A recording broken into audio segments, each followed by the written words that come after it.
Emmanuel Macron has called for Europe to strengthen its borders after a series of terror attacks in France and Austria. The French president demanded a deep overhaul of the Schengen area to crack down on illegal immigration and terrorism. Speaking during a visit to Le Perthis, at the border with Spain, Mr. Macron said, "Fighting against this Islamist terrorism means fighting against the trafficking networks who have links with terrorists and who are sometimes terrorists themselves. We need to bolster our fight against illegal immigration and traffickers who, increasingly often, have links to terrorism. I am in favor of a deep overhaul of Schengen to rethink its organization and to strengthen our common border security with a proper border force." Mr. Macron announced the number of police at France's borders would be doubled from 2,400 to 4,800. He added, "Terrorist threats are everywhere, the networks are worldwide.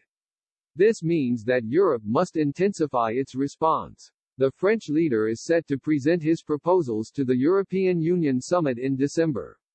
France is hoping to win Germany's backing for the plan, a government official said.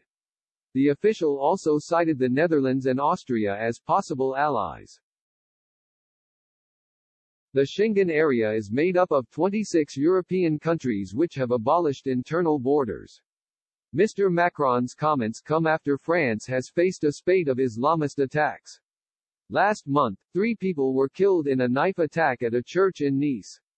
Earlier in October, teacher Samuel Paty was beheaded in Paris after showing caricatures of the Prophet Muhammad for a class on free speech.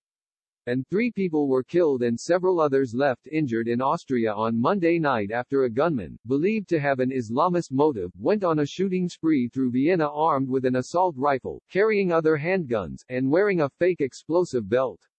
In an open letter to the Financial Times this week, Mr. Macron said, "France has been attacked by Islamist terrorists because it embodies freedom of expression, the right to believe or not to believe in a certain way of life.